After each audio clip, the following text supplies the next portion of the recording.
All right. Well, I'll wait. I'll wait. I took myself off for some reason. Didn't realize that.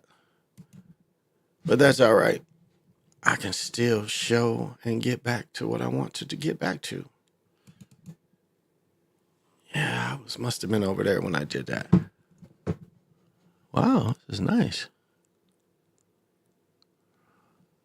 That stuff is nice. This is this is this is crazy. So oh, right here. Okay. So, man, I killed my feed, but that's all right. I'm back up right here. All right, I'm back up. Yeah, I killed my feed, man. I went to go to I don't know. I hit something and cut myself off. I don't really know what I did. I did something and cut myself off. I was touching something. But yeah, man, I was talking about these cheese curds and shit. Um, I mean, this is. Let's see. Let's go. Okay, I can just show the food. That's all I was trying to show. No, down here. Like, this is how this stuff looks. These cheese curds I was talking about. I don't know if anybody ever had these, but this is what this stuff is, and this is how you make it. And some people put honey over this kind of shit. I don't really like. I mean, I'll eat a couple of them, but like my wife, my son, excuse me, my wife. Well, no, my son likes them too, but my wife and my daughter, they love this shit. You know, I'll eat one or two. My daughter eat them all. Thank you, El Amaroon. Thank you, El Reborn Amaru Khan. Thank you for coming back. But yeah, this kind of stuff, you know, and everywhere you go, it's pretty much some places are better than the other, but they love this shit. And I can't eat all that cheese like this. I just don't eat a lot of dairy like this. And I mean, they look good. I mean, they're always like this, and you know, puffy and you know, chewy, and they melt in your mouth. But I mean, they're good, but yeah, they like them more than I like them. But let me see. Let me show y'all. Let me show y'all. This is what was amazing. Look at the dude's shoes. Check out his shoes. Now you know his ball is custom.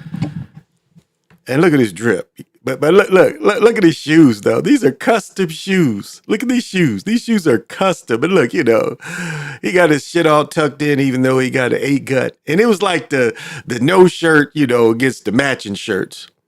Because if you look to the right, it's dudes with no matching. But watch this sweet ball he threw. See what I'm saying? With the ball, with the oil. Knock that shit down. And then my daughter's here. Boom. Did she throw a gutter? No, I think she got a couple. She got a couple. She likes bowling. My sister-in-law. And look at this pimp. But look, these shoes is, you got to order these from some motherfucking where. Where do you go to get this shit? Check him out, though. He's smooth in the motherfucker. Watch. Boom. Look. Boom. He got that shit. But they lost. They lost too. Now, I'm gonna show you who they lost to. Because these dudes, one dude threw damn near 300. Look at this guy over here. Look to the far right of him. This dude, this bowls right here. That guy right there. That's the team that won. All these dudes, like this guy right here, they won. They beat them. See, look at him. See, he threw a strike. One of these dudes, I think he was close to a 300. One of the dudes was 270 something. Going into the last frame, it was like 270 something that he had thrown. So it was, you know, just fun. Just fun. You know, we do a lot of stuff like that. And then we getting together for the Super Bowl. And even though I use it, I'm gonna probably still go live during the Super Bowl. You know, still gonna have fun. This will be, I think, my 4th year. Yeah, my 4th or 5th year. It might be my 5th year going live on the Super Bowl. And my best one was, you know, when Tampa Bay won. And again, see, this is what I ask you to do. And I say, when you watch what it does and how they fix it, look at the setup. You know, look at the way everything is set up. Look at the way, like do your homework and watch the way they line up. That's one of the biggest things is see how they line up, see how the defense reacts, and then see how they start making the calls and adjustments. And if you study enough film, and they was on the gold line, and a couple years ago I called it correctly. I'm looking at this, and I'm like, oh, they're gonna go to Gronk underneath. I called it right as it was live. I said, oh, they're gonna, and this just from watching a little bit of film of their tendencies. And that's what Tony Romo was doing when he first came on. He was just watching tendencies, because you got to watch film, come familiar with the players, but you break down film and you see what you think they might do on a given time. And so I was able to call that play correctly. And that's really like that's how you to truly understand how it's fixed. That's understand that part too. Understand the part of the offensive formations and stuff. I mean, that's to me, that's just understanding understanding football and sports in general. But that was a little bit of fun I had tonight. But I was watching the game and I'm thinking, the Lakers gonna win with no LeBron and no Davis. Then I get home and I'm like thinking, watch them do the same thing. They're gonna win. Messi goes for 50. He was killing them. And remember, he didn't have what was it? Second quarter. Was it the second quarter? The second quarter, or was it? Yeah, the second quarter. I think he hadn't scored. He scored what 8 or 10 in the first quarter.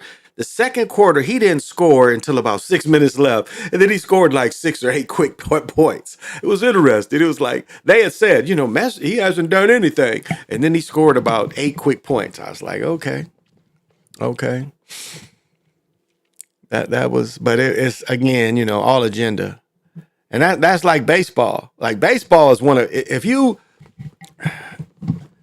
Like I've said before, if one thing they like doing is repeating, and that's what we saw tonight. We saw a definite repeating. But baseball is bad about that because if one dude hit 3 home runs somewhere, you can believe somewhere else on the same day. You can believe, but usually it is on the same day somebody else will do the same thing. I mean, it's just that repeating. It's like, okay, well, we can't just have one dude be this good. We got to have kind of a couple. And even with Roger Maris and Mickey Mantle, remember, they was going toe-to-toe to a certain point. Mickey hit over 52, or 50 as well. So, and that's why the thing you had Mark McGwire and Sammy Sosa after they didn't play the World Series. Remember, people didn't give a fuck about baseball or hockey. Hockey suffered too. Hockey canceled them. Well, they canceled their championship, but wasn't that year they didn't have a World Series? And then the next year, and that's why it's unfair what they did to Bonds and them. Because creatine, Mark McGwire had a picture taken, when he was going for his record before Barry Bonds broke. But when he was going for his record, there was a picture early in the season with creatine in his locker. So it ain't like they didn't know what the dudes was doing. And steroids can be helpful for injuries. We all know. You get certain injuries, they give you, one of them packs. For injuries, you get an injury, they will give you one of them packs of steroids. And it does, it hypes you up. I mean, it's no doubt. It's like taking some crystal meth. You take that steroid, and the first couple days, it feel like that shit's some crystal meth to you. But again, that's another reason for it. To hasten, to hasten recovery, So, but thank you everybody for coming back. You like cheese curds, but never had them deep fried? Oh man, they're deep fried everywhere here. You come up here, everywhere we go, that's like a given for them too. Like I don't think when we go to Chili's, because it's a Chili's. Like we live like I always. We're gonna get probably electric bikes this summer. We gonna ride to TGIFs and Chili's. We could ride electric bikes to both places. It wouldn't be that far. But we get chips with them places. We get chips and salsa, and I don't think they even sell cheese curds. I don't think Applebee's sells them either. But most every place else up here, they sell that shit. No doubt.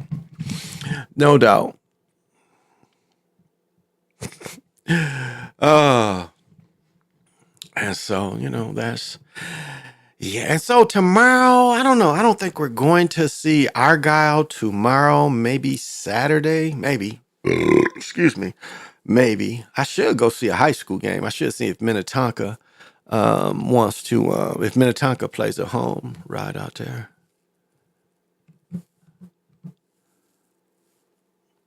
I don't know. It's funny they saying, what kind of defensive guns that you need. I tell you, you put down a lot of ammo at people. They kind of tend to want to leave you alone. Will it ever stop? Yeah, but the games were just too predictable today. Too predictable. Hey, Royal Blue, thank you for joining me. Melt in your mouth. Oh man, I'll tell you though. Yeah, they're not bad. No, I mean, some places put honey in them. Some people, they're spicier. So yeah, they're all different kinds. So we get them all. Like if you go out to you go out to the Mall of America, most places serve them. The Cadillac, what is it? Is it the Cadillac Ranch Bar or the Cowboy Bar? I forget, whatever it's called out there. That place serves them. So most places out at the Mall of most places here serve them. So if you want them, look them up. You come here, look them up, and you can find them because there's some place just got them. So, but yeah, so it was smooth. I can't really bowl. Like bowling messes with my wrist and it messes with my elbow. And so I'd have to wrap my elbow all up, and I didn't really want to do that. And probably wouldn't hurt to wrap my hand up too because my wrist. I ain't trying to do all that just to freaking bowl. Because I can throw the ball straight. I just can't, I can't really turn it. I can't really turn it. So, wow. But it was another beautiful day here, y'all. I really can't even. Oh, gold is it? Oh my goodness, look at this. Look at here. Let's get into this. See, I keep telling y'all, you better get you some gold. Okay, last night it was at 2060 and we saw it go down to 2054, I think. But right here, 70%. Right here. We see it go up $11 in almost 24 hours. So, your gold is worth something. Bitcoin is at 43 grand. So, a long time ago, you could have got in Bitcoin at about 16 or it hit a low of 6,000. And Ethereum, wasn't that long ago, $700. So it's at 23. So, and it's silver here. Might be over here, up here. Let's see. So, I'm just saying, jury is if you don't not into buying the coins, get the. Oh, I know. The jury can't help. Juries. You're gonna get more. This is the most you've ever got out of your jury. Here we go. Telling y'all, it was just as nice today. What did it say it got today? It got almost 50 again today. And right now it's 31. And then, as weather is a big deal up here. Everybody like it gets too cold. It ain't cold up here now. Right now, okay, today it's going to get out. So it's going to be cooler Friday. Cooler, that's good. Good. Cooler Friday. But look at this weather. People out there playing pickleball, I got to get back out there. 47, 48, 48, 52, 51. Yeah, all these days people could play pickleball. All these days. And up here, it's not normal for this. I'll say that. Not normal, but welcome. And then it'd be a drought and shit. There's no water up here we can drink. Nah, it ain't going to be like that. But we've had other winters where, it didn't get this warm, but we didn't get snow. And, snow is every year you can go without having to drive. And I truly believe that, like the air, I've said this many times, the air up here, it's nothing like it. It's nothing like this air. This is some of the purest air I've ever been around. And I've lived in North Carolina too. And this air is way better than that air. Again, the cotton factories, but this air here is just it's I can't even explain it. I can't even explain it. It is so pure. So that's a big deal up here that we don't have to deal with harsh weather because it's the driving. I mean, the weather itself is no problem. It's the driving. The driving is the biggest obstacle in it. Because you still got to go places and do things, but you're driving under a hurricane of snow, a blizzard and shit. Not fun. Not fun. And these new headsets and stuff. I wanted to say that, and if I didn't mention this the other night, maybe I did mention this last night. It's like these new headset. What's sad? It's like the new headsets that they say you can get and pay, and it'll give you virtual reality and like really, if there's anything I can say about meditating and all the things doing like that, the real part is that you can have that kind of headset vision just with your third eye or your first eye, really, because it's really your first eye, because before you could open your eyes, your consciousness was there when you was as a fetus. That was your eye as you was a fetus. I mean, see, like people don't understand is when that heart starts beating, that's when the consciousness comes in. And then as things add to the heart, right? That's how it works. The cells add to the heart. And so that's when consciousness comes in, is when the heart beats. So you try to say that there's no consciousness in your heart. No, that's the first consciousness is your heart. That's why the most energy comes out of your heart. And like with me, I work with these mirrors and stuff, and so when I meditate, I have to use mask or blackouts because I have my eyes open. I mean, literally, I can feel my eyes open because I'm blinking and shit. But it's like I close my eyes, but once I get into it, my eyes open.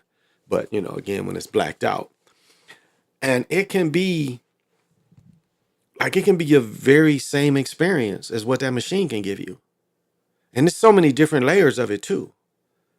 I mean, it's like really where you're at, but it's really something that you're given when you meditate, that you can really just boom, and that's open already. So like yes, it can be calcified. There's a lot of things that make it foggy, but there's a lot of things that's easy to bring it back out, and you can get that the machine can't give you. The machine is copying you. That's the interesting part, is that the machine is copying you. It's learning off you just as much as you learn off it. But that's something that we all can do. And, to just think that machine can give it to you. Yeah, you watch a movie. It's probably really cool to watch a movie, because I'm going to say this. I loved watching movies in 3D glasses. Shit, they was like, don't wear the glasses, but so long. Man, I was wearing the motherfuckers hours. So it's the same thing. I can understand watching movies with them. That probably is kind of cool. But some of what it offers, I mean, like your consciousness is never ending, and can always explore. And again, when you find out wherever you came from, and then you start going back there before you pass. I mean, really, that's what it is. And however that, when you get into your consciousness, however that evolves for you, then that's what you have to follow. But it's more barriers to break and deeper to get to. It's always something new there. And that's what I think, is not spoken of enough. I mean, for some people, getting into deep silence is great for them, because that's definitely offered there too. And the opposite, it's like you can use your consciousness to, move through sound, or move with the sound through your consciousness. Because that's a part, when people talk about like creation and stuff, they fail to mention color and sound. Because you have to have both to spark life. And they even go with, with the numbers coming in, but the numbers come in after the colors. They come in after, but that's when you look at how it really would spark off what you would need, of just how energy is moved. Like even if you think of like even how you come up with your own thoughts or imagination, all the chemicals it takes to bring that about. I mean, we simplistically think of it as just a thought, but it takes a lot into bringing those thoughts up. And then how much of that is I'm going to think about again? We have a million thoughts and we only think about so many again and again, right? So,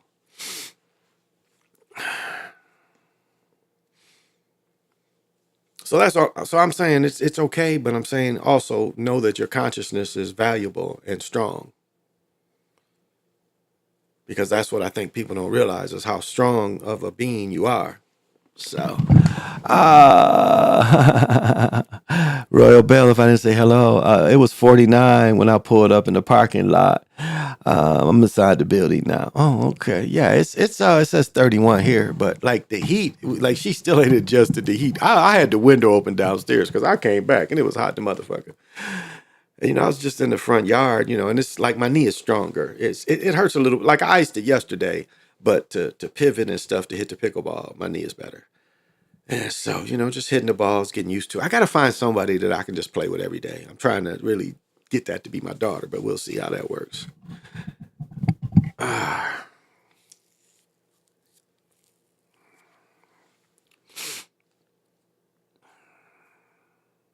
So, yeah, so that was, and a bunch of games, hoop games tomorrow, a bunch of hoop games Saturday. And keep an eye on college basketball. If you plan on following the March Madness, it's a good idea to watch some of them college games so you can kind of see how the games go. Now, what was his name? Bennett. Remember, Bennett was the number one pick. Like they got Kyrie one year, and then they got Bennett, or they got Bennett the year before, and then they got Kyrie, and Bennett wasn't any good. And like Bennett had played at, I think, was it UNLV? Bennett had played in a tournament that I watched on ESPN, and he turned the tournament out. I mean, he turned the tournament out. I watched that whole tournament. And then they got into the league. They lost in the first round. Like he really played well in this tournament. Because I watched, the couple days of games, and he played well. He like put that work in on him. And then, you never see that effort again. And is that, like, how is that? How is that? And again, opportunity makes like people don't know that Jalen Rose daddy, Jimmy Walker, right? Jimmy Walker. Yeah, I think that was his name.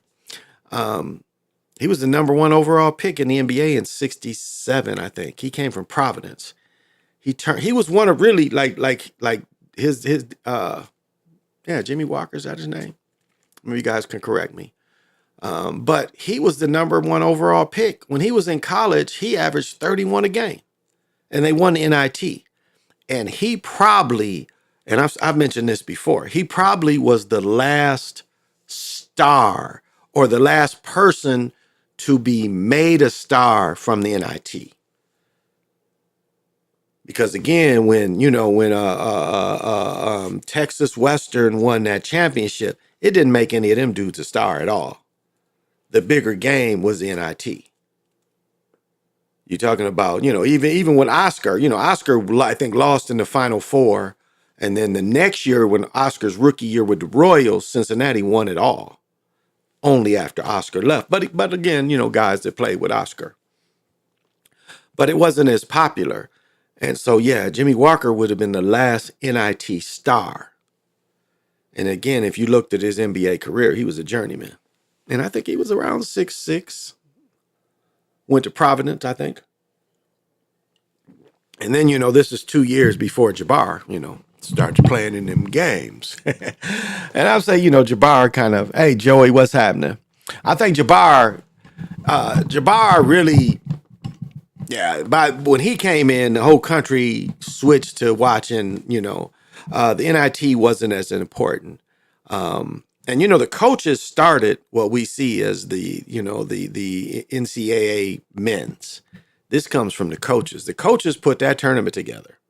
The early coaches. And John Wooden was one of them because, again, the NIT tournament had been the marquee thing that you wanted to achieve. And as I look at it, I had a book and I lost this book, but it was the anniversary of John Wooden. And it had every team he coached in this one book. And I lost that book. But, and so it wasn't, his early years, them championships, and they didn't win it until his first championship wasn't until 64. He dominated from 64 to 74. But those first ones, nobody really, it wasn't the big deal at the time. Again, you looked at it, when they won their first championship and then the NIT was a bigger stage. So, but I, watch the games. That's all I'm saying. If you, especially you make money on games, watch the games. Because the games can tell. Oh, and let me see over here. I do. Let me check here. I did. We are in the time of ritual, and let's see. Oh, excuse me. Okay, I don't see any there, but I do have number 8. Okay, number 8. Okay, I got him. I think we last night we left with Terry Beasley. Terry Beasley, 73 Auburn drafted. I think. No. Maybe I didn't finish with Terry Beasley. So Terry Beasley played at Auburn. Yeah, we did that last night. The new one was William O'Connell. He played in Star Trek and did films. He was 94. So that's number 8 as far as sacrifice goes. And I'm going to have to make another list. So let's see if there's any more. Oh, wow. Okay. Okay, it's 4 hours ago. I like this pimp. Oh, I like him. Look at that. Look at that hat. I like that hat. Oh, my goodness. That is official. Oh, I like his whole fit, There was some thought. This nigga's laying in leaves and shit, but he dressed up too. Damn, if I would have gotten I wanted to get my shit all dirty being in these leaves, maybe on the table, but this nigga's definitely laying on the ground. Damn, he look old as hell. He had a hard-ass life. But don't this look like an Indian right here? Look at both these men, and you tell me these don't look like Indians to you. Think about it. Look at this face. Tell me that don't look like Indian face. More than an African face. But anyway, his name was, we got to write him down. And I definitely got to start a list. So this is number 9. His name is Dick Waterman. And he was 88. Blues guitarist. Blues guitar. All right. I like the way he's dressed. Both of them know. Dick Waterman, who helped safeguard a rugged pillar of American music, the blues, as a writer, photographer, manager, and promoter, rekindling the career of revered singers and guitarists like Son House, Shep Housing. Who is this? Dick Waterman Stewart. Okay, that's him. Sheep herding the work of younger musicians such as Bonnie Raitt. Died the 26th at Assistant Living Center. Why are you telling us today? Again, they want the ritual be today. He was 88. 88, a heart attack at 88. Okay, maybe. He was 28. Mr. Warren was 28, writing for Boston area music magazine called The Broadside when he discovered the blues one day in 63. He had grown up in Plymouth, Mass, more than 1,000 miles from the cradle of the blues, Mississippi Delta, but reporting on the... So it must be this dude. Must be him. Not him. Must be him. I'm trying to figure out who they talking about. Let's see. More than 1,000 miles. Relevation, hypnotic. I never saw anything like it. Later, old black man with acoustic guitar went out in front of 15,000 people and brought them all on the porch with him. He was magic. Oh, here he is. Okay. Damn. I was confused like a bug. I'm like, that don't look like neither one of them dudes. Okay. So this cat right here. Golly. All right. The spell never really wore off. Over the years, he set journalism aside and became a manager, promoter, helping bring new attention to a generation of older bluesmen who had been overlooked for decades. And even their music came to exert a pivotal influence on younger artists from Bob Dylan to Canned Heart, Cream, and the Rolling Stones. Okay, we don't care anymore. So, but he is number 9. He is number 9. So, any more today? Oh, check this story out. Check this out. Did y'all come across this? You know, Adrian Peterson got about 50 children.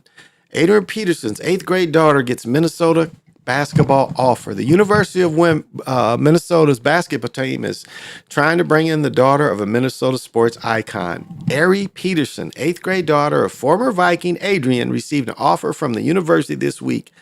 She posted on Instagram. After a nice talk with Coach Dawn Pitzwitz, I am so blessed to receive my first offer from the University of Minnesota. Peterson is still several years away from college playing, but is already playing elite level at Providence Academy. Oh, she's still here. I know where that is. Oh, wow. Okay, she plays out there. Yeah. Wow, that's a pretty exclusive school. My wife used to clean up there, I think. Yeah. Wow. That's really, she's averaging 11 points and a member of the class of 28. Oh, so she's a year older than my daughter. Likely to get more scholarships. So they trying to program ex-Viking child Manley Greenway is the daughter of Chan Greenway, the Providence Academy. So they're 17-3. I wonder what class they play. It's a little bitty school, so I'm pretty sure they play. So remember, he had that child sacrificed too. Don't ever forget. Adrian Peterson had his child sacrificed. First, they did the sacrifice of banning him for no reason. You can spank the shit out your child. Ain't nothing really they can do about it. But they banned him for a fake, saying he spanked his child. But then they killed another child. That was cold. What was done to him was really cold here. Check this out. And this is like where this shows you, where when you go through real stuff, where especially when you get bred, you can never have people around you. You can't tell people what you're doing. And I've told the story of my cousins many times. His mother died. He's about to get some bread. He got scammed, really straight up. But this dude, girl took him to court, did the DNA. It was his baby. She was living with his other dude. She gets the money. Again, the other dude is, she's like not feeling him anymore. And that dude killed the child. The boyfriend didn't kill the mama, if I remember right. He killed the child. Because the child was the power that gave her power over him. If you feel me, So he gets rid of the child, there's no more power over him. That's why, you can't be, these women, you got to understand, you can't be letting people know what you're trying to do. You got to do that by yourself. Go through that by yourself, put that up, and then meet somebody. And, I understand hard times, you get lonely. But to pick up some man in your life when this is going on wasn't a good idea.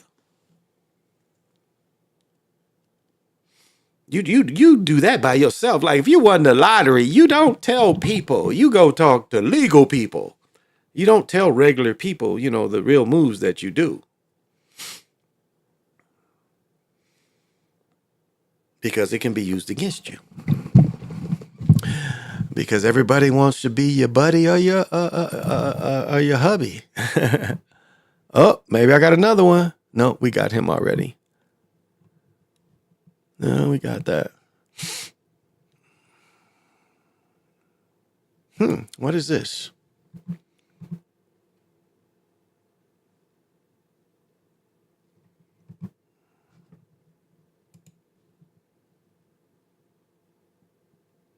Okay. Yeah, I want to hear this. Yeah, this might be worth. Okay, so this brother played for the Eagles and the Rams, I think. Herb Cross was a vital NFL figure on many fronts in his 9-year career as a defensive back from 61 to 69 with the Eagles and the Rams. Okay, yeah. Cross was twice named a Pro Bowl. He worked as a radio local. After his playing career ended, Cross joined CBS and a commentator, becoming the first brother to analyst on the CBS Sports Television. Worked there in '94. That included his time on standard-setting pregame show on NFL Today. Few years, but Cross, who passed away at 78 and 21, is now in the news for a different reason. He is the lead figure discussed in a detailed, long-form Washington investigative piece from Will Hobson on the failures of the NFL finalized concussion settlement. Here how it applies. How the piece opens. When Irv Cross applied for money from the NFL concussion settlement in 2018, his dementia was obvious to anyone who spent more than a few minutes with him. At 78, the former NFL player and Trailblazer sports broadcast struggled to speak coherently, forgot to change his clothes, and suffered from urinary incontinence. His wife told doctors Cross had been diagnosed with dementia by another doctor months before. He was elevated by two NFL settlement doctors, his medical record shows. He's evaluated. Okay, I was trying to put that. I was like, what? No. But the settlement doctors concluded they couldn't diagnose Cross with anything that their reports state. While Cross symptoms met the standards definition of dementia in American medicine, they agreed his test scores didn't meet the settlement definition. He does not appear to qualify diagnosis conditions through the NFL program. A settlement neurologist wrote. Cross died 3 years later. What doctors thought was just Alzheimer's disease. An autopsy found he had suffered from CTE, a brain disease linked to football. The piece is well worth the read, laying out how Cross' case is far atypical here. While particularly interesting is the drive into how the settlement definition of dementia requires more impairment than the standard definition used in the United States, which has led to administration law firm overseeing the settlement overturning more than 70 findings by board-certified doctors the patients had dementia. These significant discussions in the form of many experts with debates between the two players' lawyers, Christopher Seeger, and many players on what the players were correctly informed of the notch above. Dementia diagnosis required for a payout here, which NFL lawyer disputes is more difficult than the standard dementia diagnosis. Many other problems, aspect of this concussion settlement evaluation was also explored in depth by Hobson, from delays for players getting medical evaluations from dementia 15 months on average. Wow. And so, it looks like things might be going more for the players' way. So, and I don't think that's a bad thing. I don't think she's tall. Who's tall? Who is tall, Johnny?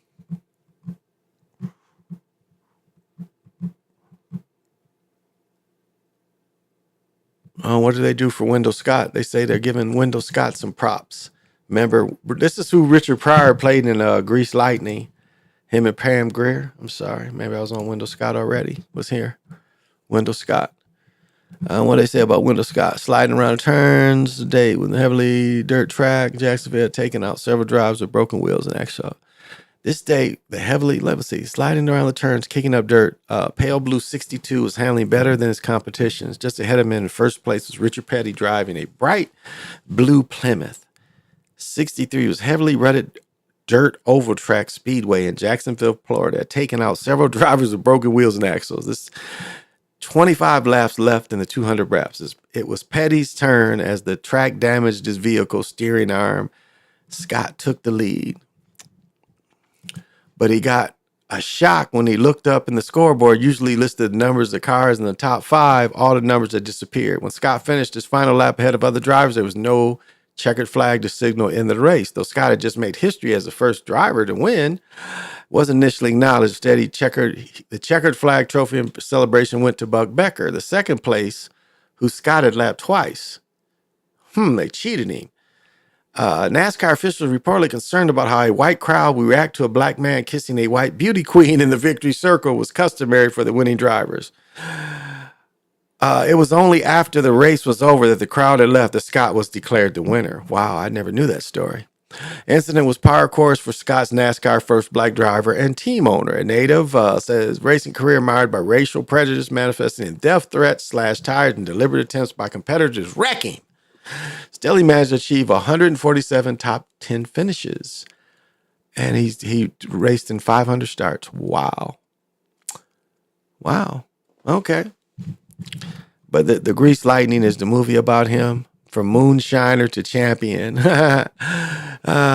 2 lines of work: milling and potting and processing tobacco. He didn't want to do either. He's learning auto mechanics from his father as a mechanic in World War II in Europe. He returned home and opened a car garage.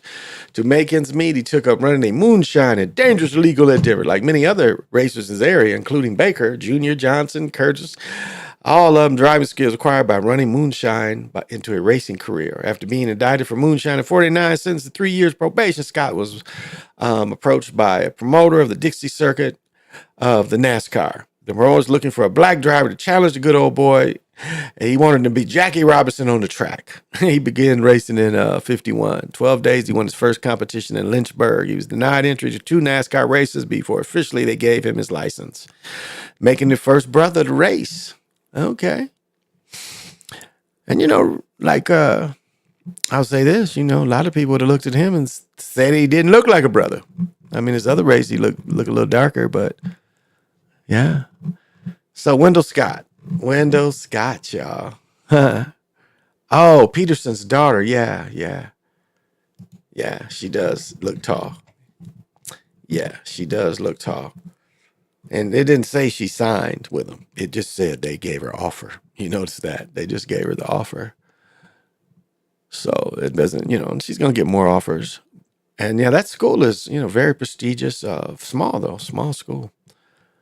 I watched a little bit of the Malcolm X thing playing on FX. And I like this guy a little better. Because, he's a bigger guy like King. I liked him a little better because he's a bigger guy than King. That cat right there. I liked him a little better. So pretty good documentary. I mean, this might be another one. I guess this is another one because I think the one I watched was on FX. No, this is it. Yeah, this is it. This is the same one. Yeah. And it's funny, they perm his hair in one scene, which is kind of cool, to the books and stuff of Malcolm. But yeah, this brother here, that brother right there, it's MLK and X. And they kind of transition their life and show us, how their lives was parallel.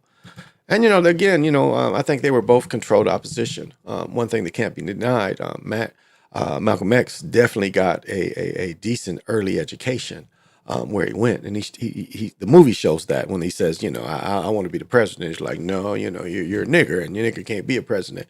But again, if you listen to the education he got, it was pretty sound. And he was one of the only brothers there. And, in Lansing, Michigan, outside of Lansing, Michigan. And my mother met him. I told that story before because if you guys remember, her name was Loretta. And she was Miss Loretta on Sesame Street. No, I take that back. I think her name on Sesame Street was Miss Susan. Her name was Miss Susan, but her name was Loretta Moore. And she was engaged to one of Malcolm's brothers, so they had an engagement party. And my mother happened to go and got to meet all the brothers because it was 4 or 5 of the brothers. And when Malcolm X's mother was put into a sale asylum, it was the same one my aunt was put into in Kalamazoo. In the movies, the book and the movie both tell that. And this was, one of them haunted castle places. I remember they brought my aunt in. It was like mental illness. Well, my aunt probably had a stroke, and the stroke was treated like mental illness. That's probably what happened. It was misdiagnosed. So she had to suffer a little more than I think she should have.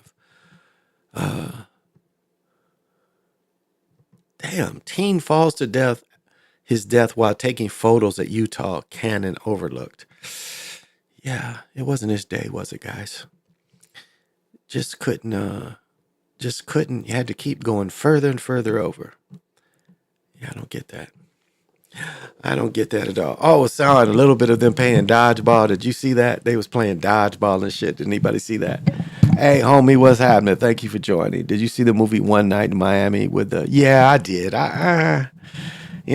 Seeing Malcolm not being a big dude is bogus. It's bogus. Malcolm was what? Taller than Ali. And Ali's at least 6'3". Malcolm was about 6'4". Not very wide, but, skinny guy, but he's tall. He's a big guy. And to see a dude 5'8" play him, it's like, come on now. But Mario Van Peebles played Malcolm in something, so Denzel played him. Like if you get into Denzel, they did the play first. Malcolm X was a play that Denzel had did, and they turned the play into the movie. And I think when he added Mandela on all them people, it went over budget again. They had to tie it into the African American. He's probably forced to do it because he didn't have the money to do it. Remember that when Spike Lee was making Malcolm X, he didn't have the money to finish it. And I think that's what they did. It's like, hey, ain't no African American element in this. Where's the African part? So remember they went to Africa and had all them, I'm Malcolm X, but they had to put that African stuff in there. And Spike Lee had to go to other people to get the funding for that. So he's probably forced to do that. Now I think about it. So, but what did everybody get into today? What did y'all do today? Do you think the Spike Lee movie was propaganda? Well, like if you study Malcolm, and like he got to tell us. Well, what's interesting is I think Malcolm, I'll say this, as much as King was an agent, it's hard to say Malcolm wasn't equally an agent. Was in prison, went to a organization that was really taken over. And I mean, it was they took over Noble Drew Ali's organization. I mean, look at the timeline. Farad and Pohl were both part of Noble Drew Ali's organization. I mean, the history's right there. They just took over what he was doing and turned it into Muslims instead of Moors. So Malcolm got to tell his own story. But my point is, Farad and Elijah Muhammad were probably agents as well. Again, always funded, no taxes, private organization, no profit. So they were compromised, both of them, from both sides. Again, they were allowed to do so much. Because let me just, this is a little conversation I had with my wife. She was like, well, King was about peace and Malcolm was like, let's go fight him. Let's go get him no matter what. And I'm like, what proof is that? What proof is that the Muslims ever went after anybody? What proof is it that the Muslims ever took on any European police force or any city police force? Where? Not in America. They try to show you, where the people was a little mad, so they marched the people down the street. But what was that? Where did Elijah Muhammad's people have a real confrontation with the government? And I told this story last night. It still goes. When Wallace D. Muhammad or whatever he's called now, no disrespect, when he took over, Farrakhan was ass out. And go look it up. Farrakhan was out. He didn't get left at. And he gave them that because the United States still wanted black Muslims to exist. Because he was like, we're going to be Sunni Muslims. And I watched that transformation, because it was like the transformation for me going into college. When I went into college, everybody, that's what I was introduced to. I mean, Islam was first introduced to me through the black Muslims. But when I moved and went to college, that months later or a year later, it was all Sunni Muslims. Even the people that went to A&T that was once black Muslims had all went to Sunni Muslims. So that was not, no, we are Sunni Muslims. And when I started going to the mosque and meeting people from around the world, that practice Islam every day, it wasn't none of that black Muslim stuff. It was people, from all over. So, and what they did is they wanted Farrakhan. And don't think that man, he was in some kind of, they don't think they didn't have their eye on him. He was in some talent contest. He had a hit record as a boy or as a young man, excuse me. So, and look at all of them that try to have the Malcolm X inflections. Farrakhan, and it's like all of them, it's like one copies one, copies one, copies one. And, all copying, because they don't copy Elijah Muhammad. Because he stammered and stuttered. They don't copy him. He talk like Dick Gregory. Huh? Farrakhan. Yeah, absolutely. Yeah. Farrakhan is absolutely an agent. If you think anything less, now he's a what is Farrakhan? He's a Mason. He's a Q. He's a Mason, and he's a Q. He's a Scientologist. This is what they have to participate in. I mean, they don't deny it. I mean, just look it up. It's nothing new. It's nothing shocking. These are three things that, if you're Muslim, these are three other things that you can become into. And again, it's survival. And so what he did is he tapped into the Masons, which is also the Boule. So he opened his people up to the Boule. And, his people that are Scientologists, Boule, put them in the Boule. But they Scientologists, but put them in the Boule. So he did open those kind of things up. And then the ones that ain't ready for all that can be Qs and Masons.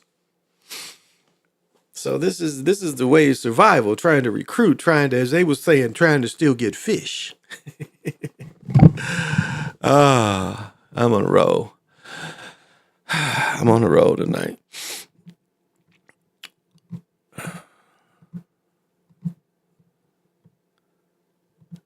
Yeah, it doesn't look like those are the only two people that they stuffed out today. Oxycontin maker, opioid maker announces a settlement of $500 million. Yeah, stuff was more addictive. Had people trying to rush into the back of pharmacies to rob them, to steal that shit. Yeah, right here. Excuse me. Right here, Oxycontin maker, opioid maker announced settlement totaling $500 million. Big ones. Advertisement agency that helped develop marketing campaigns for Oxycontin and other prescription painkillers. Yeah, okay. And a drug maker announced separate agreements worth a total of $500 million. You hear that? Separate agreements worth $500 million to avoid going to trial and claims that they bore some responsibility for the nation's opioid crisis. Public Health is part of the Paris-based media conglomerate Publix Group agreed to pay $350 million, part of which will flow to every state in the next 2 months, and most of which will be used to fight the overdose epidemic. HICBA agreed to pay $115 million in cash and provide $35 million worth of overdose reversal drugs to state and local Native American tribes. Wow. Publix is the first advertising company to reach a major settlement over the toll of opioids in the U.S. It's faced a lawsuit in Massachusetts, but settled most states before they made court claims against it. The Office of New York attorney led negotiations with the company, said worked on with Oxycontin maker Purdue Pharma from 2010 to 19, helping campaigning for oxycodone. And there's a movie about this. There's a movie about this right now. Said the materials played the abuse deterrent properties of oxycodone, promoted increasing patients' doses while the formulation made it harder to break down the drug for users to get a faster high. It did not make the pills less addictive.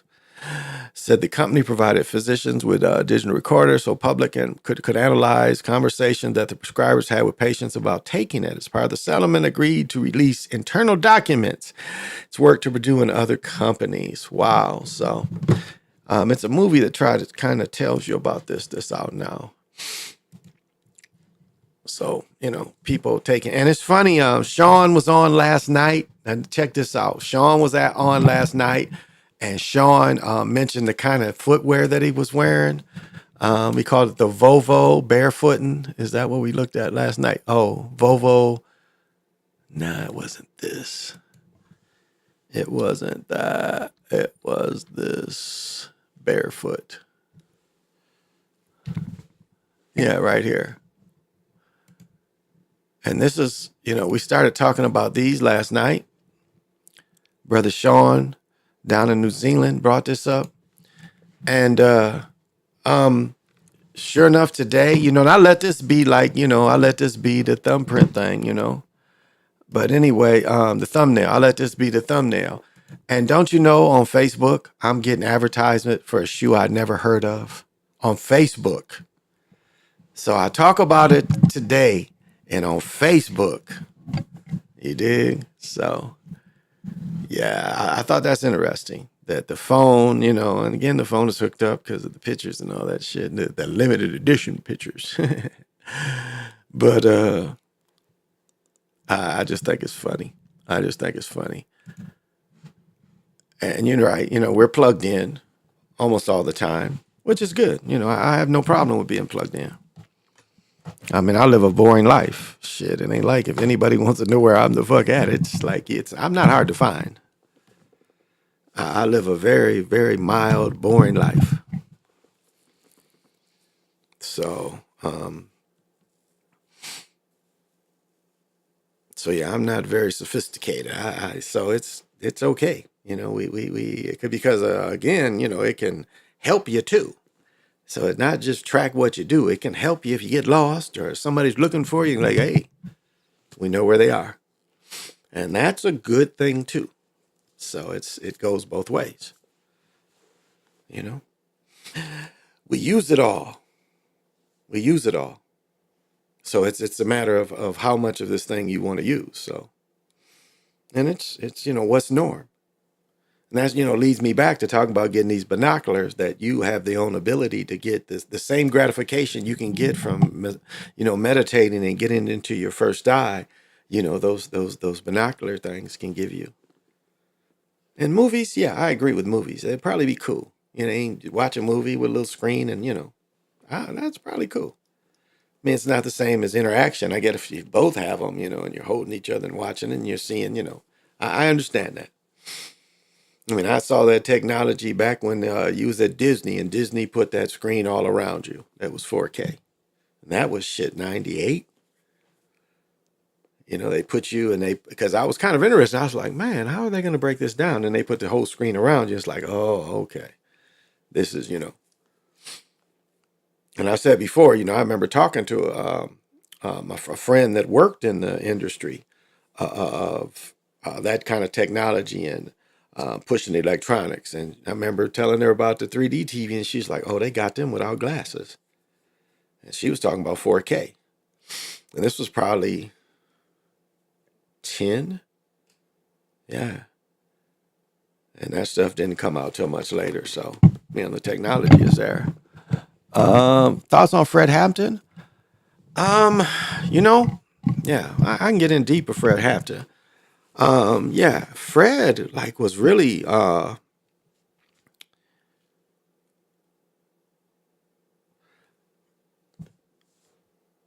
so okay. If you This is the comparison I can get when I start breaking Fred down. Fred was like a lot like Malcolm. But he was a lot like Malcolm because Fred was intellectual. And Fred, when the Panthers came in and he had to read the protocols, he took that to heart because he saw the discipline in the protocols. But also at the same time, Fred had read the Little Red Book, so he was well read. So he had read all these other things that was kind of like anti against the government, and he was able to apply them all together. And, remember the first time Fred, the first effective thing he did is the little girl got killed. Homestead, is that where they're from in Chicago? Homestead, is that wrong? But it was a street, and, Fred helped them get a sign and I think eventually a light. So that was one of the first, neighborhood pushes that he did to get together. He's like, this is dangerous. Started applying the right pressure on people. We got to get something done here. Now, if you want to say if now this is a fact, and you say and that's why I say from the very beginning, I said this last night. Bobby Seale and Huey Newton were definitely working for the FBI from the beginning. From the beginning.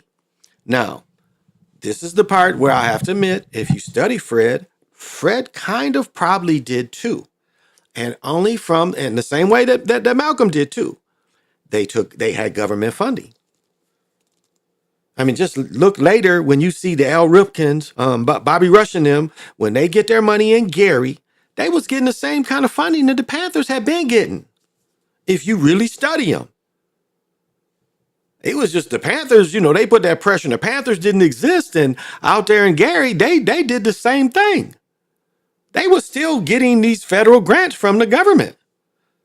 that the Panthers was getting too. And if you don't, if you want to say you can't dispute this because you can see a thing on Fred where Fred, two brothers come up to Fred and they tell Fred, they writing grants. And their grant is to try to get, to get a bank, a credit union. Now, why would they take that kind of thing to Fred? Because they was writing grants, getting money from the government. So yes, in that regard. But to his purpose and to his people and to understanding and relating the information to the group of people of Chicago and motivating and wanting young brothers to be part of it, he was that nigga. I mean, he was no less important than what Bunchy Carter did for LA. And Bunchy Carter was probably at that time the most important brother in the country because of the amount of brothers that joined the Panthers because of Bunchy. Again, remember, Bobby Seale and them was in Oakland.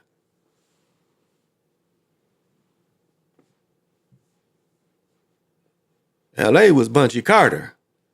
And when he became a Panther, that was a big problem for them. Because a lot of young brothers went from gangs to being regimented to start doing these services in the community. Let me say that again. That's one thing that they did, is they was in the community with people, bringing these doctors in, going to these places to try to get these. So they went in and started putting these social services in motion. So do you see why they killed Bunchy Carter? Now, what we did see that had more fruition, and Elaine Brown, and she definitely was a government agent. She got Bunchy Carter killed. But anyway, we see it more. Well, Elaine Brown later, the social services, they did push in LA. But if you looked at what was done in Chicago, it was done masterfully. And again, if you do a deep enough search, they was serving lunch and dinner too. The breakfast program which still exists in all the schools. WIC, and sending doctors around, having local doctors. And that's what they was afraid of. But that's what he was a master of, and that's what was really working in Chicago, like no other place. Like the functioning of his programs was like their minds was blown. So to say that they was out trying to kill people is no, the violence was installed on them. Just like, they set him up and tried to say that they tried to say literally that he took over ice cream truck and just threw ice cream to people. And then he got people to testify to say that he did this. Do you see how easy it was to convict brothers, which goes back into that Jim Crow? It's easy to, this is what they telling you, this man that's doing all this other stuff, that he was so Robin Hood, he just had to take over the ice cream truck and throw ice cream. And for doing that, they wanted to give him 4 or 5 years. If he would have lived, he would have got 4 or 5 years in prison. He was going back to prison before he got killed. So, it really goes into like Chicago. The gypsies is still there. If y'all know what real gypsies is, what city is the gypsies in over there? I mean, Chicago, like if you look at, I've always often talked about the Saturn energy that's constantly pressed there. But the idea of people being cliquish and gangish, that goes back, to the Italians. The brothers have just copied what the Italians had established, hundreds of years ago, about 100 years ago or more. That's what the people, have continued there. You see all those differences. Oh, good. I got this too. Okay. Yeah, this will be good enough. Yeah. Put that shit in there. Yeah. Oh, I guess I didn't have to do that. It's done now, though. It's done now. Yeah, I'm not going to mix these with that. And so, they took advantage of that cliquish nature. They took advantage of that. Uh, hmm. So yeah, so that's they say in the movie that they'd rather made him. They didn't want him to go in prison. They wanted him to die and not be in prison, because they had already saw what the free Huey was going through. And this is, check this out. This is how Huey Newton's ordeal was all fake. This is what they tell you. They tell you they stopped Huey Newton, put handcuffs on him. While he was handcuffed, he was supposed to have disarmed the dude. And while he disarmed one of them, he was able to shoot one of them. And then they shot him in the stomach. But yet he's doing interview after interview. I mean, it was just too much. It was too much where you knew it was fake. They got him off the streets, but they saw the way the public reacted, and they didn't want that with him. So that's why they killed Bunchy Carter, and that's why they killed Fred. And Fred spoke up against, when Fred, and I think a mistake that Fred made definitely was putting himself on the national circuit when it was the Bobby Seale case. I think he should have took a backseat to that. I think he exposed himself where he didn't really have to. And again, spokesman for Chicago Panthers, I think that kind of made him a target a little bit when he spoke there. And that movie, they kind of highlight that movie about when Bobby Seale and what they did to Bobby Seale.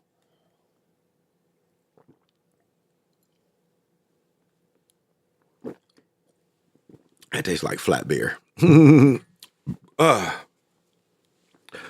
So that was probably a mistake for him. But as putting, and see, they want to call it socialism, but it's not. Like what do you call where you help the neighborhood, where you establish a neighborhood, and you establish the neighborhood where they're like all the money and all the local grants go into helping the neighborhood. That's kind of how it's supposed to be set up. Like the grants for the banks, the grants for the businesses, it's supposed to help the local people. And what we saw is opposite. As them letting the immigrants come in and take certain businesses in these certain areas. I mean, again, if you look at Detroit, what is it? Detroit has one owner of a gas station that's a melanated person. The rest are the Arab people that live out in Dearborn, and that's not by accident. I mean, they live in Dearborn, but look at where they control. And it goes into, again, who are you giving this funding to thrive here?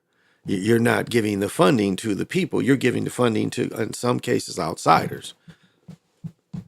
So, I mean, that's a social economical thing for sure. But the Panthers had that right. You get these grants and you start issuing the grants to this community. And then that's where the social work comes in. And this is, a lot of it is volunteer. And the food was definitely all volunteer. But again, look at the waste of food, how they give it to certain groups. And that's what they were getting done. They were getting food that was expired, food that, that the produce, they was hustling that. Which now places do, definitely.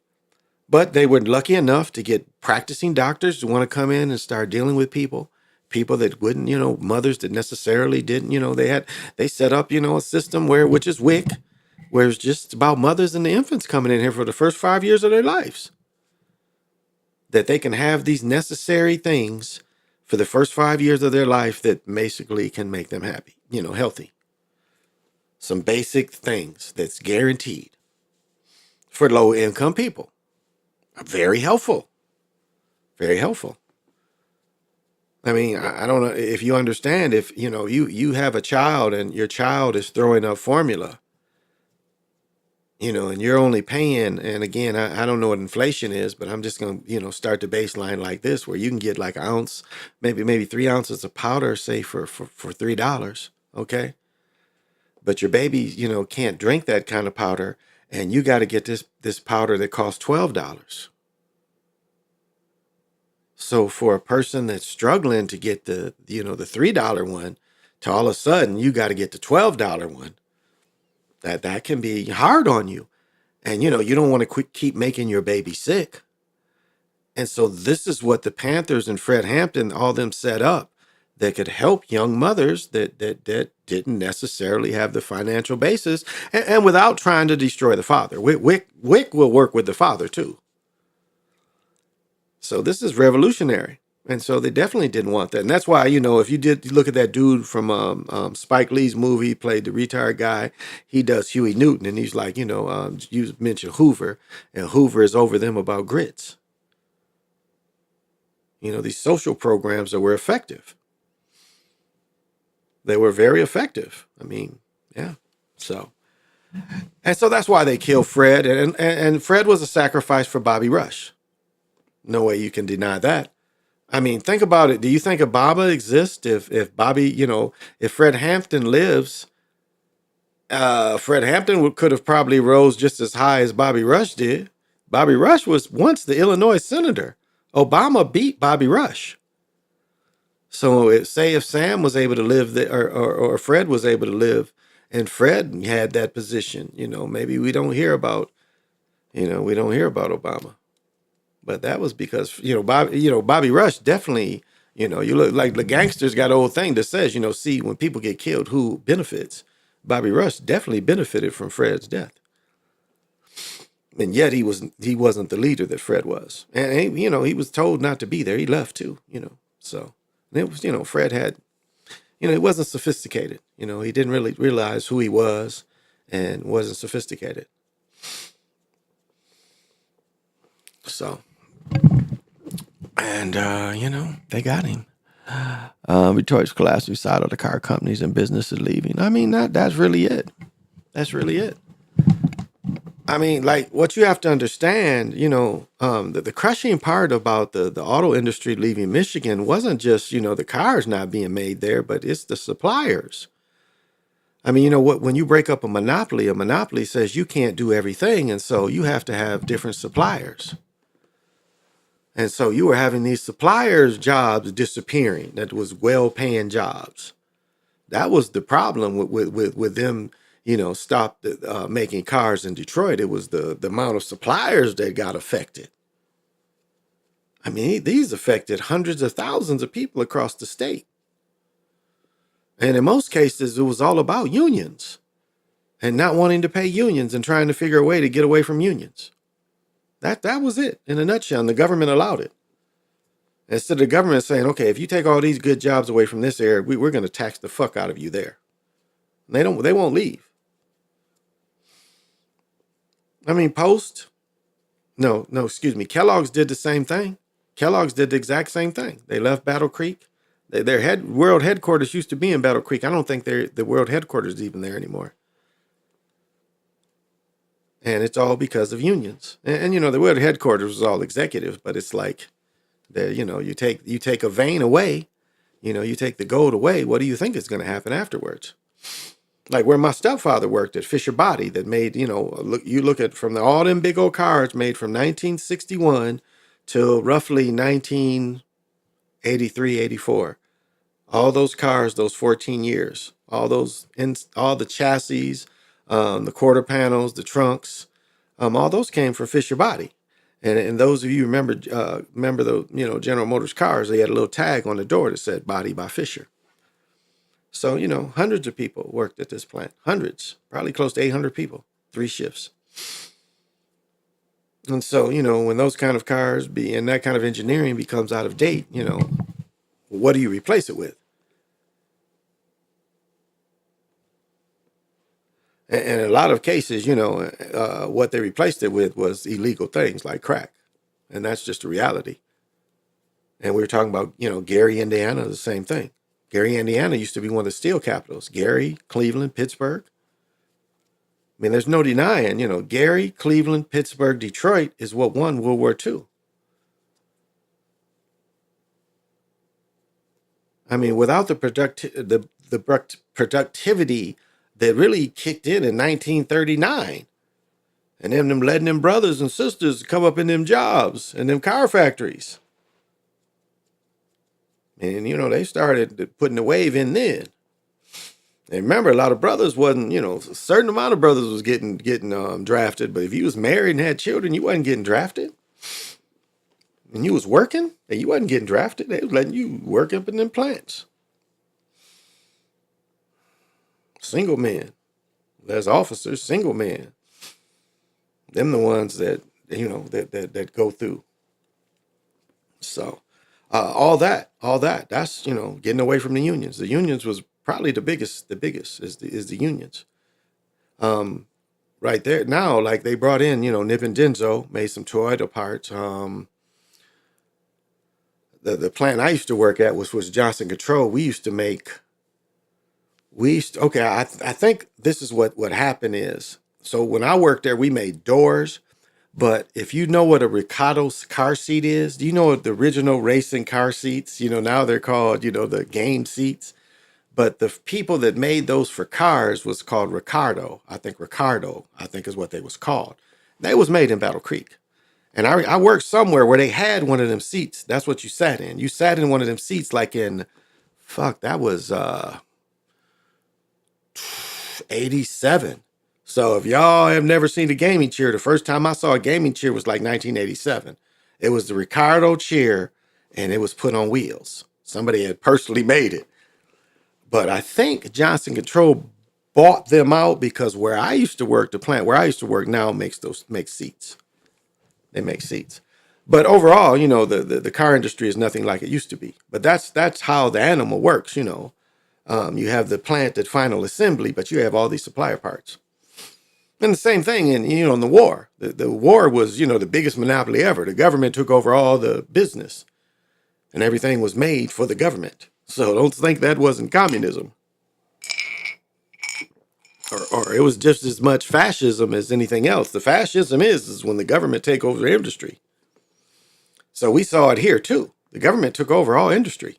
That's fascism too. And yet they only said Hitler did it. They did it here. They nationalized all production.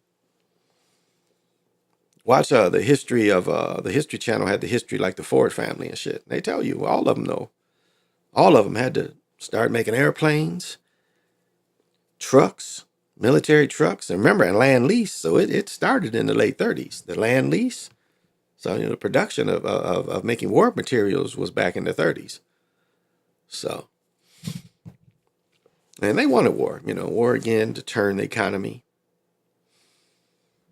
Same thing, happened to Germany. Germany was a poor country, and the Americans, Rothschilds and Ford, started pouring money into into their infrastructure. And as I said before, the Ford plant didn't get attacked. It like some windows blew out. That was the only thing that happened to it.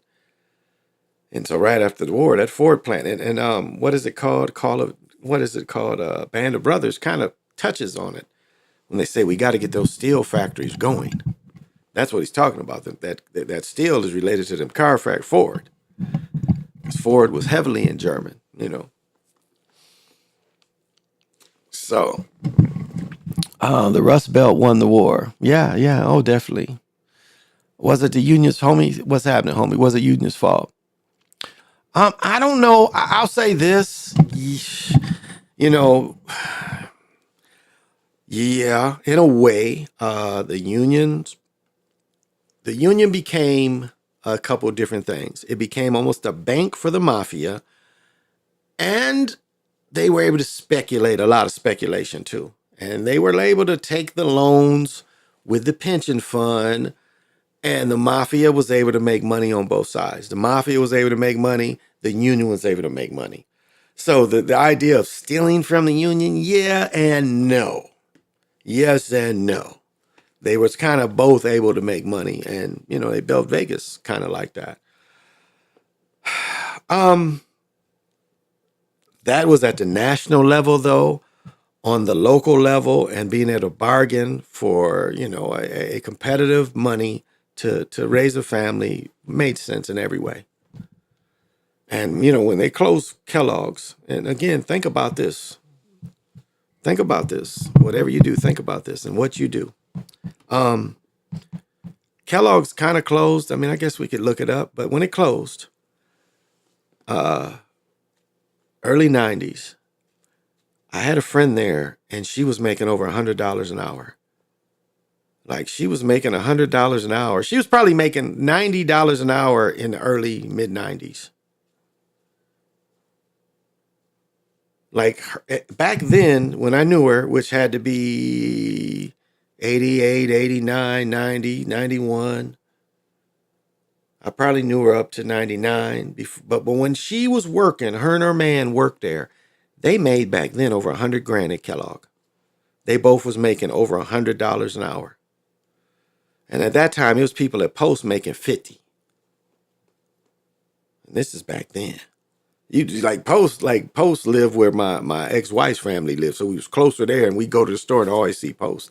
It's like, be holidays and shit. Like, motherfucker, you working? Like, man, fuck yeah, I'm up in that plant making about 150 today, be triple time and shit. So they'd be chilling and working.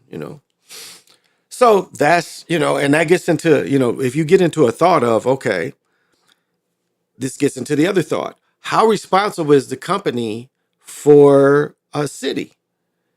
If the company lets 3 generations, live well, hasn't the company done what it's supposed to do? I mean, if you think about it, like how long is a company supposed to, look at one area and say, okay, I've pushed 3 generations, basically 40 some years, or in some cases up to 60. What more, if I cut off these unions, pay less, we can make more, which is basics goes down to. And, I say that, should the government come in and say, no, we're going to penalize you heavily if you do. You should pay what you pay. You should absolutely pay what you pay. So that's kind of the ways of looking at it. So FDR, oh, nah. Well, the Roosevelts are connected to the Rothschilds. If you really look it up, it's one dude that says all of them was connected to Kennedys and all of them. Well, he calls everybody a Rothschild, but definitely connected, German connections. He was from the same think class of Teddy Roosevelt. Cousins. Again, all of them are cousins, but 2 or 3. And for being a crippled, and probably, probably one of the I don't know any other way to say it. Probably like one of the first national living demons. Yeah, he's probably Marduk or one of them. He's probably one of the a real demon. By the end of his life, he was probably full demon. And that's how they talked. He was just, they couldn't even give this sucker autopsy to drain his blood and shit. All this shit was so. Here's this man that was crippled, but obviously was still having some kind of sex. Damn Europeans. Hey, Brad, thank you for the comment. You think Hitler was connected? Yeah, it sounds like yes. It seems like through his father that he was. Very much so. And we know they gave him money. They gave money to America too, but we know the Rothschilds did too. The Rothschilds, gave money to be World War I. World War I was nothing but cousins fighting. A great movie is Sarajevo. Look that movie up if you want to know about how World War I and why that movie. It's one of them movies, Slavic movie, whatever it is, but it's worth it. It's called Sarajevo, and it talks about when the way they killed this dude. Which the dude was stupid too and egotistical, but it's the same way. Like it looks very much like what was done to Kennedy if you watch it. But with the background of wanting to start a war, which is, again, Vietnam. What did they say in JFK, get me elected and I'll give you a damn war. And that's exactly what they do. They elect him and he gives them the war. So.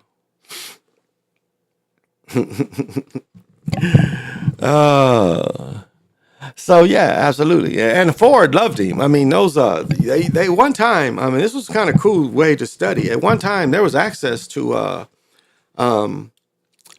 Ford.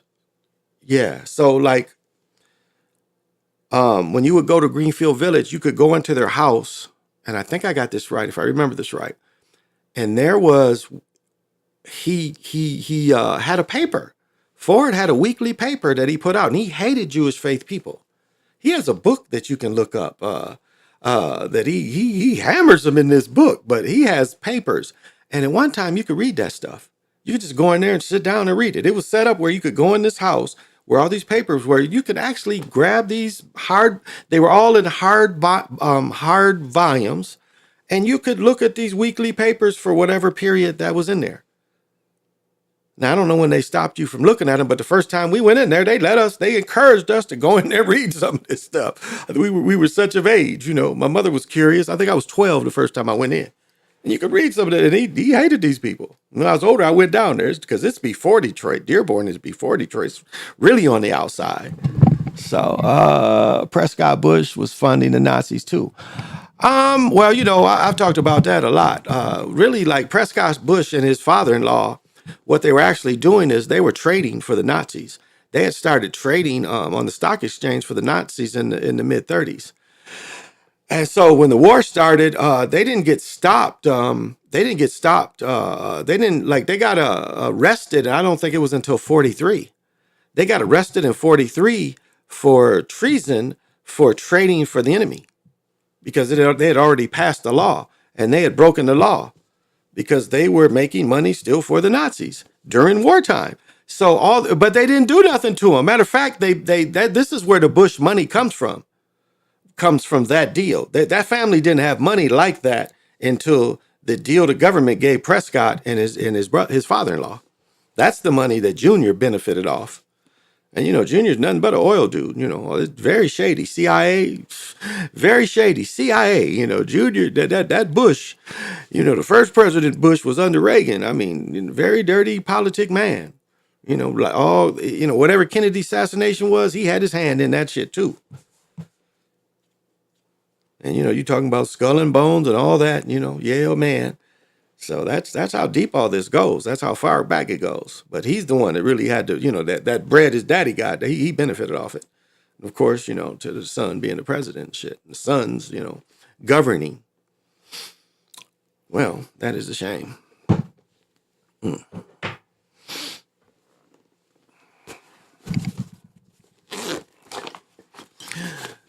Oh.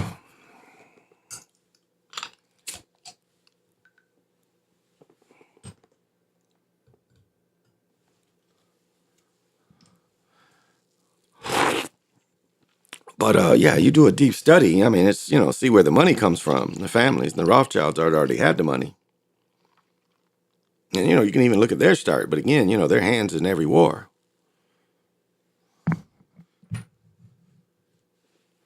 I mean, their hands in this system and everything. You know, it's, you know, they're able to, you know, achieve control without having to do these wars anymore. But you know, it seems like whatever they were doing in the past, despite all the money and, you know, the longevity, it seems to be failing. So, and that seems to be what's going on now. It's like their control on the world seems to be fading away. And so, as I said, you know, many times, it goes back to the Planet of the Apes. They would rather blow up the world than lose control. Because that would be their excuse for like trying to kill everybody, you know. You know, that's their excuse for bringing in the four horsemen on everybody. You know, we you know, it's too. So if you want it out of control without us being out of control, we're going to lead the killing and to show you what it is if we ain't in charge. That's basically what they're trying to put together now. That's the movies they show you, you know, what true lawlessness is. So you should love us.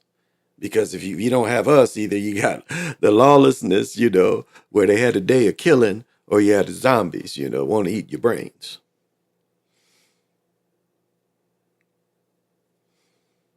That's what they want to put in your mind if they're not in control. This is how it's going to be with them.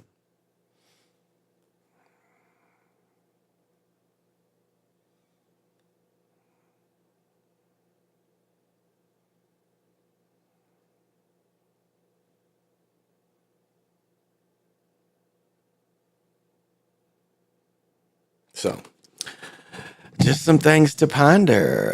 They'd rather reign in hell than serve in heaven. Well, yeah. I mean, it's like heaven is easy to make on earth. Like when the Spanish, killed so many people and stopped the people from doing normally what they did, the earth responded. They had a cold spell because, the cycle had been, that much disrupted that when the Spanish came in and their killing and disrupting of the society, the earth responded very wickedly to them. They called it a little mini ice age because it was just that big a disruption and, what had happened, years past, years past, years past.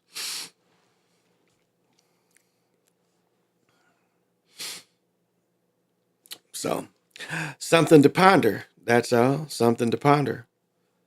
But freedom of your mind, and that's I was reading about dementia and talking about that. It's definitely a thing to understand. It comes from many different ways, and so the stronger you can make your mind, of course, and meditation daily is almost necessary.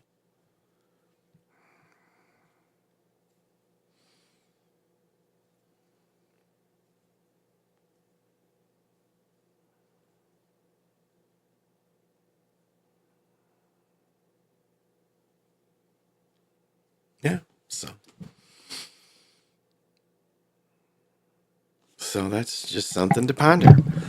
Ah, just something to ponder, y'all. Oh, okay. I'm going on for a good hour and a half. The games were good tonight. But predictable, so predictable. That was the only thing about it. Excuse me. Oh yes, Teddy Bridgewater retired. I'll tell you, I don't, like if you study Teddy Bridgewater, what happened to him, I don't even know how to explain what happened to him. I mean, Teddy Bridgewater took some kind of step, and the step almost killed him. Like if you remember, it happened to a tight end in the game. He took a step. And it's almost okay. So like people can slash their wrists, right? Well, in knife fighting, they teach you also you can slash people's thighs too. And so you have main arteries like right in your thighs, so you can slash a person's thigh. Knife fighting, it teaches you that. That's one of the vulnerable areas. But also in your leg, on your knee, there's also a major blood flow that if you tear it and it's not taken care of soon enough, can also kill you. And that's what Teddy Bridgewater and that tight end for the Lions faced. And all Teddy Bridgewater did is, they say, just took a step. And when he stepped, it tore that in his knee. And, he's never really had the promising career it looked like he's about to have. Damn. Police ask for help after 11-year-old boy is chased and shot in Atlanta. 11 hours ago, huh? Damn. Okay, I don't think I want to push that kind. What's your thought on the Super Bowl script? I've said this before. I'm not going to tell who I'm going to take, who I have, because I'm still like watching a lot of film and stuff. Because this is like my man who what is his name? Maybe NFL. Let me give him his props. Let me look up his channel and give him his props. I think I agree with him, but he broke down some film, which that's what I like about his channel. Is I probably can just get it from right here. Yeah. Let me see, what is it called?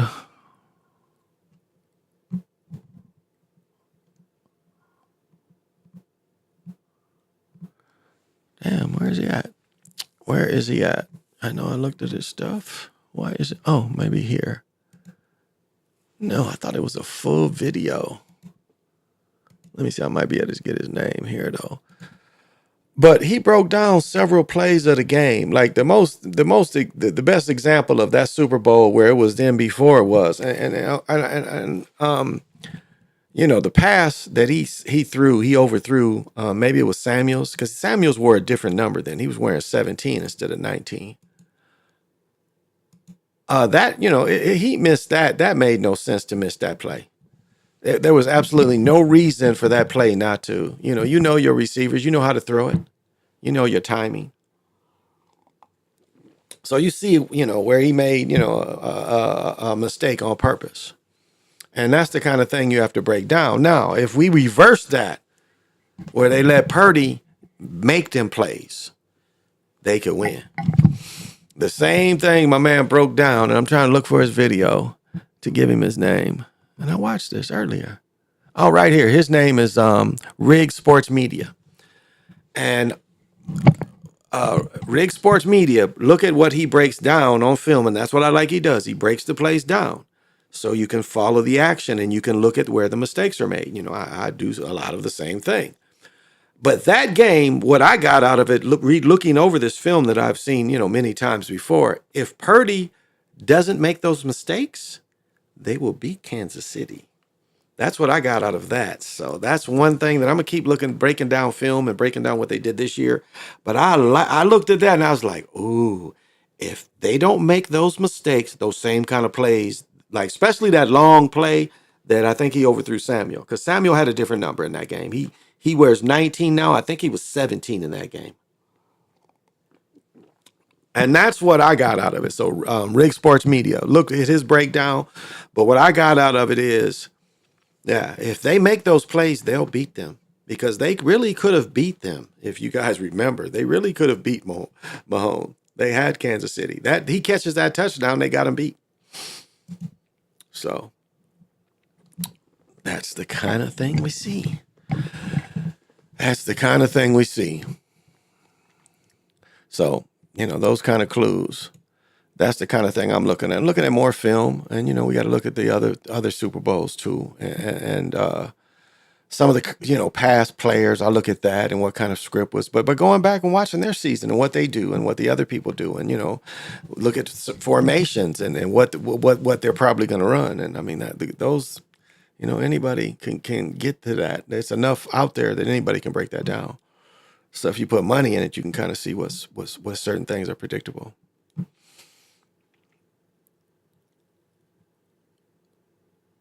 So that's kind of how I bet with things. I'm glad I didn't take that Lions and the 750. That definitely didn't hit. But it wasn't that it was a sucker bet. It was like, would they push him through? And I understand not wanting that area to really thrive in football. But wow, it's only 3 teams. What, 3-4 teams, and why? Like, why is that got to be? So. And then, I think on Lobo and Dell says, well, why they was the first ones I heard say, watch them give him the MVP, which they did give him. They not only did they give him the MVP, they gave him the executive of the year too. So they got the coach and the executive awards of the year, but they didn't get the Super Bowl. So TikTok is all over the NFL, and NFL is rigged. Oh, indeed. People are finally seeing it. Yeah. And I think, I'm one of the instrumental ones. I'm one of the ones that put that groundwork in, and that's the sad thing. Like, they killed my channel over something I said about medicine, I guess. And really all I told it was the story of my own doctor. And they removed my channel without any strikes. But most of my channel was sports stuff. And some spiritual stuff put into it, but for the most part, I mean, it's like a lot of sports stuff was lost. So that is the unfortunate thing, and breaking down games and stuff.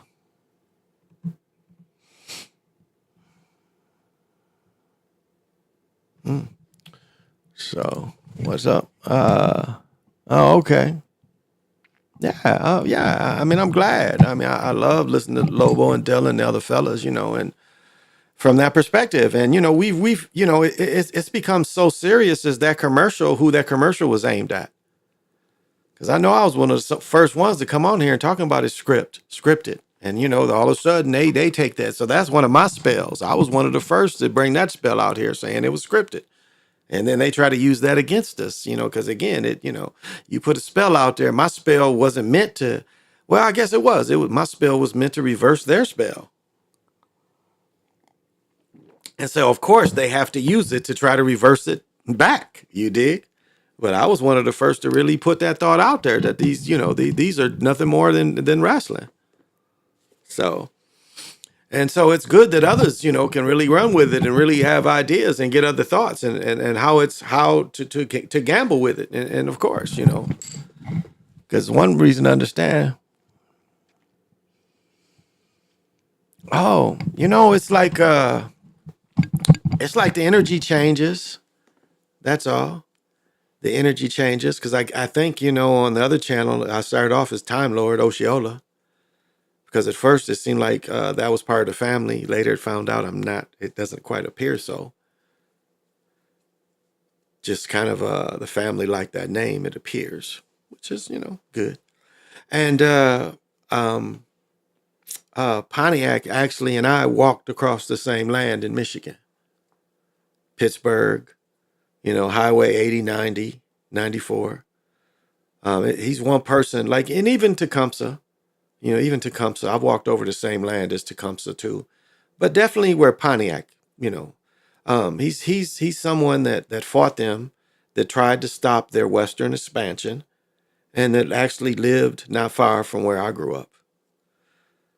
And so it's easy to identify with him because someone that lived on the land, and my family, the way they what they did in the lands that my family moved to is they got rid of and pushed out the Potawatomi. They pushed them out of those areas, and then they let the Eastern Indians that was pushed out of the Eastern areas move in those areas.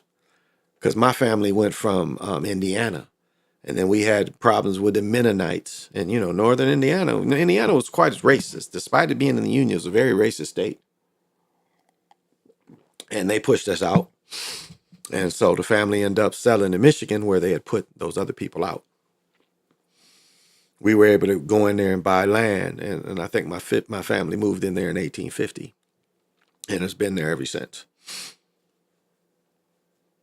And the Potawatomis, they have now they've made them rich in outside of Battle Creek, Michigan. I forget what that little area they live in now, but it's outside of Battle Creek. I forget what it's called, but they've been given land and the right to be sovereign, and they built a big old casino and hotel. And just like many others, you go to Mount Clemens, it's several other tribes, but it's one of the tribes that definitely were misplaced. Um, and I think even my family could still be classified. I mean, we've been on that land since 1850, not far from 200 years on that land. I mean, we're talking about 25 more years. My family's been in Michigan almost 200 years, documented. So we probably, and I was trying to get people in Michigan to further it because I had put it together how to do it. And now I have to remember how to do it again. But yeah. So that's why, I felt that energy kind of resonated right now with me more, as a tribute to someone that I was able to walk across, a great man that fought them, you know. And that's all, that's all. Just a tribute to him. And, I've even, like Eight Wind was actually a Toltec. It's Eight Wind. What is it? Eight Wind Jaguar. No, let me see. It's Eight Deer Jaguar Call and eight wind. Yeah, eight. It's Eight Deer Wind. Yeah. What did you write? Yeah. Eight Wind Eagle. Yes, Eight Wind Eagle. Yeah, Toltec leader. And that's what I was feeling when I was studying it. Just given that name. And that's a mean Toltec brother that took over, that wasn't really royal, but was kind of like, in the court. And yet, was a great warrior and was able to advance through it, as one of the great leaders of the Toltec, who the Spanish never defeated them. The Spanish was like, and this is, you can do your own research. The Spanish was like, look, we'll never beat you back here in these hills where y'all live. You guys got that. But if you just take our names, we'll leave you the fuck alone. And that's really what they did, And really, like when the Spanish were about to really fully be expelled, it makes no sense. The story they tell is 30,000 natives or Indians came to their aid. They were about to be defeated in 1877. I mean, they were really about to be defeated. And out of nowhere, they say 30,000 people came and saved the Europeans. and again, Indians. And the story seems so impossible. Like, to get 30,000 people, you have to be, and you can say, well, they practiced a reserve army. I mean, it just doesn't seem real. It doesn't seem real. It seems very unreal as a story. I mean, it's just logistics that it takes. Like even watching the Alexander the Great story, the logistics that it takes to do everything that he said they did is just it's very hard to believe it. One of the biggest things that affects armies is sanitation. And so if you're telling me at 300 BC that they've solved putting big groups together and the sanitation and food thing with big groups, and they hadn't figured it out by the Civil War, which is what 800-900 years later, you telling me that you figured that out, how to bring large groups together and stop them from having sickness on a 13-year rampage? I mean, that's next to impossible. That's the biggest thing, like real or not real, that's the biggest thing that also defeated the South. Was sickness. Is them not, clearly defining, the water we gonna use. And again, like you never use, you always use the bathroom and shit downriver from where you cook. So no one should be using the bathroom in that, that's a lot of the problems is trying to clean the stuff where, people are not going to the bathroom in the water. Dysentery will kill you. So it's hard to believe that they had solved the problem back then. The same problems of putting large groups together, especially army groups, because these people are really close together, especially when they rest, right? You know how the army is when they rest. It's two motherfuckers in a tent or three, So it had to be very similar back in BC times, right? So it makes the story sound just not believable. How did they do this without all the sickness? And you telling me they went thousands of miles and the sickness and stuff of these home countries, the home countries just was never strong enough. They was always outthought by this dude. Just doesn't sound believable. I think he was a sacrifice. That's what it sounds like. And they were allowed to come in certain areas. And that's what it took for them to start getting taught the secrets. That's what, if you study it, that's what it appears like. Look at after that. After that period, what is the book, the QX? What is that book called? It starts off, this book was written by a wizard, or yeah, it says the book was written by a wizard. It's like they were finally, given some of this kind of stuff because they was believing still in Zeus and shit. They show in the movie to give the mother some, you get some sauce and you can go see Zeus. They was still believing that shit, not the power within them. So they were given, a lot of the secrets. And I think he was the sacrifice for them to start getting some of these secrets. And these are outer lying countries that they were allowed to take over. So to me, that's what it seems like. I could be wrong, but that's what it appears like to me. So. It looks like it's been a good day. It's like funny. These people that push snow. These people that snow work. They're losing a lot of bread, and they've been losing bread because think of some winters we get snow in like November. So November to March, they're clearing out driveways. Think about it. There's no business for them. And the way it looks, the closer we get to spring, there's going to be no business. I mean, it's the greatest snow we get is in January, December. Now the odds of us getting snow is very unlikely. Even though I was in here and we got a blizzard in May one year. This was the first place I saw snow in April. Michigan never saw snow in April. And I lived in Michigan until I was 18. Never saw snow. Here we had a blizzard on May 5th. Fizif. May Fizif.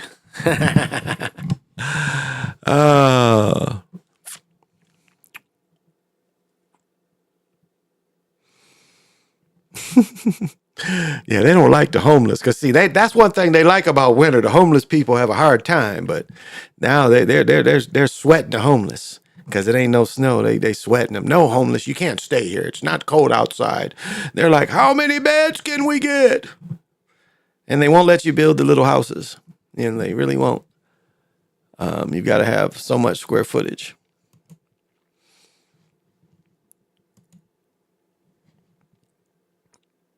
Oh, okay. Check it out. Check it out. Play a little sports. BS. I can go piss.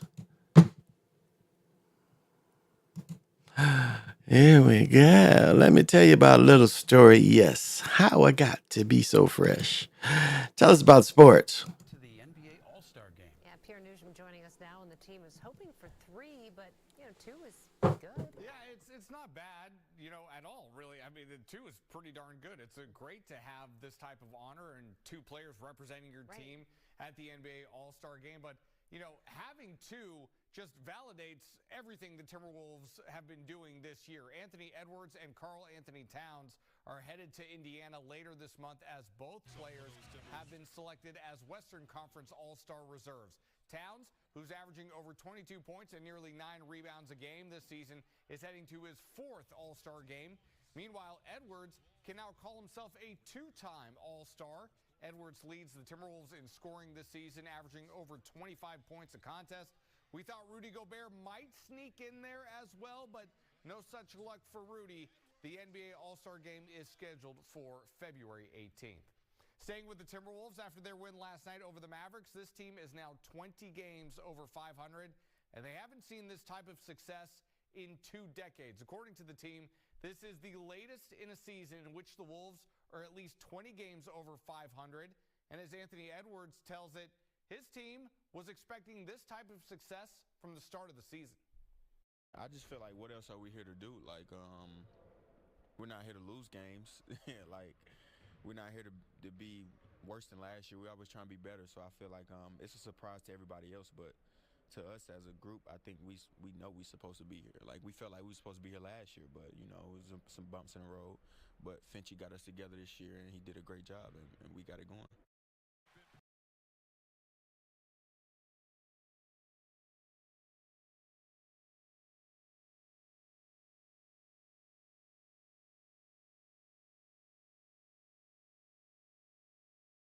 Really, I mean, the 2 is pretty darn good. After their win last night over the Mavericks, this team is now 20 games over 500, and they haven't seen this type of success in 2 decades. According to the team, this is the latest in a season, and as Anthony Edwards tells it, his team was expecting this type of success from the start of the season. I just feel like, what else are we here to do? Like, we're not here to lose games. Like, we're not here to be worse than last year. We're always trying to be better. So I feel like it's a surprise to everybody else, but to us as a group, I think we know we're supposed to be here. Like, we felt like we were supposed to be here last year, but it was some bumps in the road. But Finchie got us together this year, and he did a great job, and we got it going.